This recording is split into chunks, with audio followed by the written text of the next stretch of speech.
Part 2। मनोवैज्ञानिक दृश्यता और आपके ट्रेडिंग कोच के साथ आपका संबंध। यदि आपको अपना खुद का ट्रेडिंग कोच बनना है और अपने ट्रेडिंग विकास का मार्गदर्शन करना है, तो हमें आपको संभवतः सबसे अच्छा कोच बनाना होगा। इसका मतलब ये समझना है कि कोचिंग क्या काम करती है और क्या यह आपके लिए काम करेगी। अनुसंधान हमें सूचित करता है कि मनोवैज्ञानिक परिवर्तन में सबसे महत्वपूर्ण घटक सहायक और सहायता प्राप्त करने वाले व्यक्ति के बीच संबंधों की गुणवत्ता है। तकनीकें महत्वपूर्ण हैं, लेकिन अंततः उन तकनीकों को मानवीय संबंधों के माध्यम से प्रसारित किया जाता है। अध्ययनों से पता चलता है कि सफल परामर्श में मददगारों को स्नेहपूर्ण, देखभाल करने वाले और सहायक के रूप में अनुभव किया जाता है। जब मददगारों को शत्रुतापूर्ण या उदासीन के रूप में देखा जाता है, तो परिवर्तन प्रक्रियाएं कहीं नहीं जाती। इसका एक अच्छा कारण है, रिश्तों में जादू होता है। रिश्तों का जादू यह है कि वे हमें दृश्यता का सबसे तात्कालिक अनुभव प्रदान करते हैं। मैंने हाल ही में ट्रैडफीड ब्लॉग के एक पाठक से फोन लिया। कई पाठकों ने ब्लॉग के बारे में बहुमूल्य प्रतिक्रिया दी है, लेकिन ये कॉल उससे कहीं आगे निकल गया। उन्होंने प्रत्येक पोस्ट पढ़ी और फिर मुझे समझाया कि वे इस साइट की ओर क्यों आकर्षित हुए। उन्होंने उन्हीं मूल्यों को शब्दों में पिरोया, जिन्होंने मुझे 3 साल से भी कम समय में लगभग 1800 पोस्ट प्रकाशित करने के लिए प्रेरित किया। वह दृष्टिकोण की अपने व्यापार को विकसित करने में हम खुद को उन तरीकों से विकसित करते हैं जो हमारे पूरे जीवन में तरंगित होते हैं। उस बातचीत के अंत में मुझे समझ में आया, मैं एक अन्य इंसान को दिखाई दे रहा था।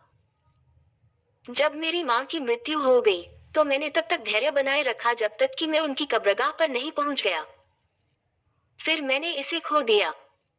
मेरे दोनों बच्चे सहज रूप से मुझे सांत्वना देने के लिए आगे आए। ये कुछ हिस्सा है जो मैं उस स्थिति में किसी अन्य व्यक्ति के लिए करता।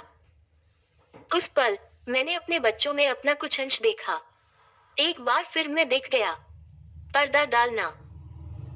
अपने आप को बाजार पर नजर रखते हुए देखें। अपने दिन के व्यापारिक विचारों को अपने पक्ष में रखें। फिर दिन के लिए अपने लक्ष्य को अपने विजुअलाइजेशन के हिस्से में बदल दें। कल्पना करें कि आप ऐसे कार्य कर रहे हैं जो उस लक्ष्य को ठोस रूप से अभ्यास में लाते हैं। यदि आपका लक्ष्य अपनी स्थिति के आकार को नियंत्रित करना है, तो स्पष्ट रूप से कल्पना करें कि आप उचित आकार में ऑर्डर दर्ज कर रहे हैं। यदि आपका लक्ष्य केवल पुलबैक के बाद लंबी स्थिति में प्रवेश करना है, तो कल्पना करें कि आप धैर्यपूर्वक पुलबैक की प्रतीक्षा कर रहे हैं और फिर व्यापार को अंजाम दे रहे हैं। जैसे ही आप अपने लक्ष्य को साकार करने की कल्पना करते हैं, उस गर्व की भावना को याद करें जो आपके किसी उद्देश्य को साकार करने से आती है। अपने आदर्शों में से किसी एक को जीने की चमक में डूबें। आपने जो हासिल किया है उस पर खुद को गर्व महसूस करने दें। केवल लक्ष्य रखना ही महत्वपूर्ण नहीं है, बल्कि स्वयं को उन लक्ष्यों तक पहुंचने में सक्षम होने का सीधे अनुभव करना भी महत्वपूर्ण है। मनोवैज्ञानिक इसे आत्म प्रभावकारिता कहते हैं। यदि आप स्वयं को सफल देखते हैं और सफलता की खुशियां महसूस करते हैं, तो आपको स्वयं को सफल अनुभव करने की अधिक संभावना है। आपको ये कल्पना करने की जरूरत नहीं है कि आप ढेर सारा पैसा कमा रहे हैं। ये दैनिक लक्ष्य के रूप में यथार्थवादी नहीं है। लेकिन आप अपने आप को अच्छे व्यापार के लक्ष्यों तक पहुंचने की छवियों में डुबो सकते हैं और आत्मनियंत्रण, निपुणता और गर्व की भावनाओं का अनुभव कर सकते हैं जो आपके भीतर सर्वश्रेष्ठ प्रदर्शन करने से आती हैं। जब हम खुद को प्रभावकारी मानते हैं, उन बदलावों को करने में सक्षम होते हैं, तो हमें परिवर्तन करने और बनाए रखने की सबसे अधिक संभावना होती है। बहुत से व्यापारी भीषण घाटे का अनुभव करने के बाद ही स्व प्रशिक्षण की स्थिति में आते हैं। इसका कारण मेरे निदान के साथ मेरे अनुभव के समान है। ये परिणामों का ज्वलंत भय था, मेरे जीवन को बर्बाद न करने की तीव्र भावना जिसने मेरे आहार परिवर्तन को प्रेरित किया। इसी तरह व्यापारियों द्वारा अपनी पूंजी का एक बड़ा हिस्सा खो देने के बाद वे फिर कभी इसका अनुभव नहीं करना चाहते हैं। वे अच्छा व्यापार करते हैं इसलिए नहीं कि वे खुद को अनुशासन में रखने की बात करते हैं, बल्कि इसलिए कि वे अनुशासन की अनुपस्थिति की भावनात्मक शक्ति को महसूस करते हैं। सकारात्मक सोच के समर्थकों की शिक्षाओं के विपरीत डर के अपने उपयोग हैं। बहुत से शराबी शराब पीने के परिणामों के दर्द को दोबारा झेलने के डर से संयम बनाए रखते हैं। भावना परिवर्तन को कायम रखती है। निर्देशित कल्पना के साथ जिसे आप महसूस करने के साथ साथ देखते भी हैं, आप शक्तिशाली भावनात्मक अनुभव बना सकते हैं और हर दिन परिवर्तन को उत्प्रेरित कर सकते हैं। तभी आप एक परिवर्तन एजेंट बन जाते हैं, वह जो परिवर्तन की प्रक्रिया को बनाए रखता है। मुख्य बात आपके लक्ष्यों में भावनात्मक बल जोड़ना है। आपका काम उन बेजान लक्ष्यों को अपनी पत्रिका के कागज के टुकड़े से उतारना और उन्हें ज्वलंत, शक्तिशाली फिल्मों में बदलना है जो आपके दिमाग को भर देते हैं।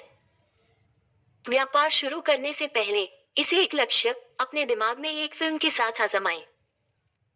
लक्ष्य निर्धारित करना ही पर्याप्त नहीं है, उन्हें जीने के लिए आपको उन्हें महसूस करना होगा। एक्स या कि हम वाई से कम काम करेंगे।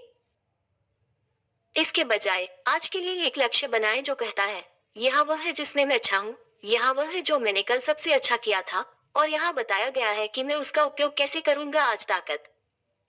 व्यापारिक लक्ष्यों को व्यापारिक शक्तियों को प्रतिबिंबित करना चाहिए। आपके व्यापारी और आपके कोच के बीच के रिश्ते में रिश्ते की गुणवत्ता आपके विकास में महत्वपूर्ण भूमिका निभाएगी। सबसे अच्छा संबंध तब प्राप्त होता है जब लक्ष्य मूल्यों से जुड़े होते हैं और विशिष्ट शक्तियों को व्यक्त करते हैं। आप जो सबसे अच्छा करते हैं उसे लगातार पहचानें, दोहराएं और विस्तारित करें, यहाँ तक कि सबसे खराब व्यापारिक दिनों के बाद भी, और विशेष रूप से केवल दोहराव के माध्यम से ही हम सकारात्मक व्यवहार को आदत पैटर्न में बदल सकते हैं। जब आपको शक्तियों को पहचानने और विकसित करने की आदत हो जाएगी, तब आप वास्तव में आपके सामने दिखाई देंगे। उस रिश्ते का जादू और उससे मिलने वाला आत्मविश्वास आपको सबसे चुनौतीपूर्ण समय में भी सहारा देगा। Coaching Q. अपने ट्रेडिंग जर्नल में पिछले सप्ताह की प्रविष्टियों की समीक्षा करें। अपने लेखन में सकारात्मक, उत्साहवर्धक वाक्यांशों की संख्या और नकारात्मक, आलोचनात्मक वाक्यांशों की संख्या गिनें। यदि सकारात्मक और नकारात्मक संदेशों का अनुपात 1 से कम है, तो आप जानते हैं कि आप अपने आंतरिक कोच के साथ स्वस्थ संबंध बनाए नहीं रख रहे हैं। और यदि आप कोई पत्रिका नहीं रख रहे हैं, तो आपका कोच चुप है। वह कैसा रिश्ता है?